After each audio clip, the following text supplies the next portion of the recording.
Hello children, till the previous video we have discussed almost all chemical reactions of aniline, but in the last video I have left a question for you that in almost every organic chapter at the last आपने पढ़ा कि वो compound Friedel-craft alkylation acylation reaction देता है. सो पहले तो मैं आपको याद दिला दूं कि हम डिस्कस करने जा रहे हैं कि इज इट पॉसिबल दैट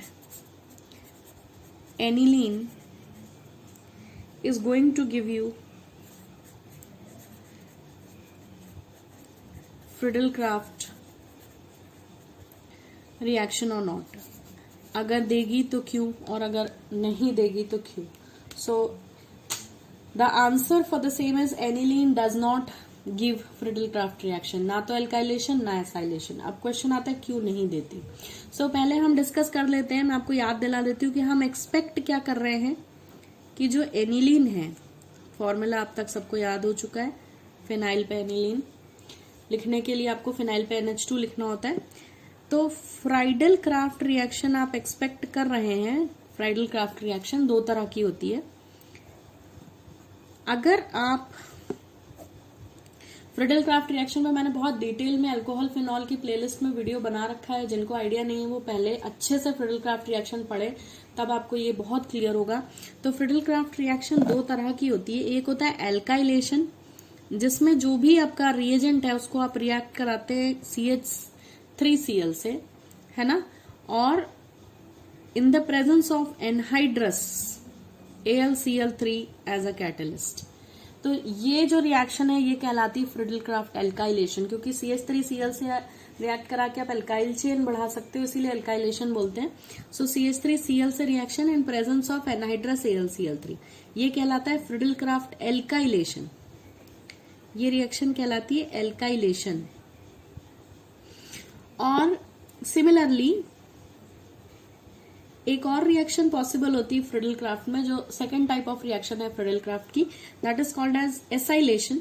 इसमें आप जो है CH3COCl से रिएक्शन कराते हैं और सेम कैटलिस्ट प्रेजेंट होता है anhydrous AlCl3, and this is called as acylation reaction, Friedel Crafts acylation. Okay, तो ये रिएक्शंस आप पहले क्लोरोबेंजीन, एनिजोल, इन सब के लिए पढ़ चुके हैं. ठीक है, बेंजीन की पढ़ चुके हैं जिससे आपने कीटोन बनाया था. बेंजीन की जो है आपने एसाइलेशन से कीटोन बनाना पड़ा है. तो ये रिएक्शन एनिलीन नहीं देते, मैंने आपको बताया. यहां पर आपको कोई प्रोडक्ट नहीं मिलेगा. Here also you will not get, here also no product you will get. So question आता है कि why aniline does not undergo Friedel Crafts reaction. यहाँ पे सबसे इंपॉर्टेंट क्वेश्चन जो बनता है, जो बोर्ड में भी आता है, and the question is why aniline does not undergo Friedel-Crafts reaction. क्यों नहीं ये रिएक्शन परफॉर्म करता.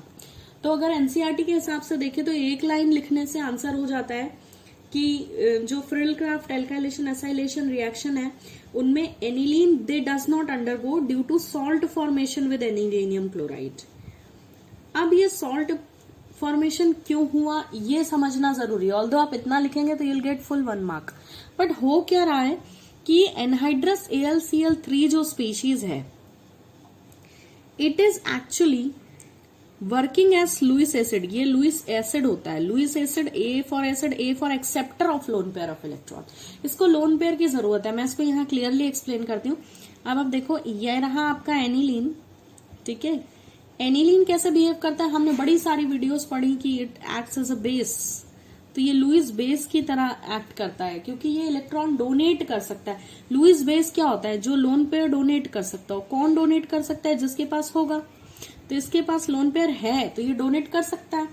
और साथ में रिएक्शन किससे होने जा रही थी, CH3Cl या CH3COCl जो भी ले ले, इससे रिएक्शन होनी थी एनहाइड्रस AlCl3 की प्रेजेंस में.